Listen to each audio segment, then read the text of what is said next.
PhD in his book, Mhm. Rockefeller Controlling the Game, because essentially, back in the 1950s, the five sons of John D. Rockefeller, who clearly was a sociopath, the robber baron, he was obsessed with internationalism and he was obsessed with the idea that we needed to have one world government, essentially, where the elite, like him, could manage the world and do their trade with no limits and have the little people just do whatever work he needed them to do. And he truly believed that. That's just the way he was. Mhm. And he Mhm. taught his sons well. So his five sons in the 1950s, they set up the Rockefeller Brothers Fund, and they basically embarked on delivering world government. And they stated that themselves. They said, we cannot avoid the responsibility that has been given to us, I guess, by the universe. And this is how they think, that we need to shape a new world order in all its aspects: political, spiritual, financial, etc. I mean, they wrote it all down in the Brothers Fund initiation. It's all published. So they said what they were doing, and after 70 years, they're well on their way to getting it. They also knew that they would not get it within their lifetime, and they didn't have a problem with that. They knew it would take like a half century, maybe a century, and that didn't bother them. They're not like ordinary people who focus on things next week, next month, maybe next year, maybe 10 years. They focus on things that will come to fruition long after their death, but their sons and their children will take over the dynasty.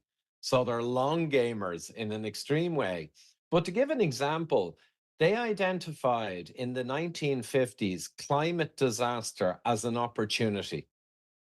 So that was before there was any scientists in the room. So for the next 50, 60, 70 years, through myriad organizations and funding activist groups, they got us to a stage where 90% of the climate scientists agree there's a catastrophe. But that took 50 or 60 years, and the setting up of the UN IPCC and the setting up of the Club of Rome, which was set up by Italy's richest man, who was also a friend of David Rockefeller and in Chase Manhattan Bank with him. So all these organizations were set up with a long game goal. And the key thing is they identified climate disaster, global pandemics, global financial crashes. What was the other one? Global macro terrorism fears. They were the four primary opportunities in order to persuade the little people that they needed a global government. So they Yeah. identified global issues. Now, the COVID was just the perfect kind of scam in order to rapidly accelerate progress. So they'd made a certain amount of progress with climate. They'd made other progress with swine flu. They got pretty close to getting a worldwide hysteria, and then it collapsed because the press around the world was still too free. I think I heard that 300 different news outlets all over the globe together began to question swine flu and realized that nothing was really going on. And the whole thing collapsed in a mess. Now, since swine flu 2009, they identified that weakness, the free press.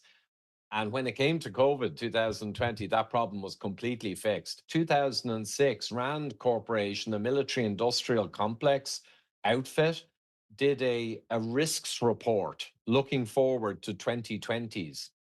And they basically called out that the biggest risk they thought that might happen or could happen was possibly a global pandemic. And they noted that what would need to be done and what would happen, and Rockefeller Lockstep Scenario 2010, all published, they're an absolute facsimile of what happened. And what these reports, huge reports and scenarios, said was the governments would have to stamp down with authoritarianism to control the people and control this 2006 Rand report, control misinformation, because misinformation would be the big problem. Apparently, according to Rand and the WEF, they did the report for in 2006, misinformation. People think that nonsense only came up in 2020 to stop correct people questioning what the hell was going on. So they called it misinformation. But no, 2006, it was all laid out in the Rand report. So they basically identified all of the weaknesses that would undermine the scams of the future. And they worked on them for over a decade before COVID hit. So when COVID hit, I often explain to people the World Economic Forum since 1993 have indoctrinated 4,000 young global leaders. So Bill Gates and a bunch of other reprobates were the first crew in 93. And then the Prime Minister of Ireland was in many years ago, Trudeau, Ardern, Macron, yada, yada, yada, 4,000 young global leaders. And over those 30 years, they were all helped move up the ladder really fast because of the enormous influence of WEF. So they got all these people in place. And all of them did actual exercises over the last 10 or 15 years on like 2020 and beyond, sustainable development, pandemics. They all did the whiteboarding about how they, as leaders, would deal with these problems, right? So they were fully indoctrinated. So, Right. just to finish on that, Kelly, what happened when COVID came? It was like Pavlov's dogs or that Manchurian candidate. Basically, all these leaders around the world and all the CEOs of the media, they all looked and said, ah, this is what we were all Right. scenario planning for. Here it is. And they stepped right into role. That's Exactly. Right. And so when you use the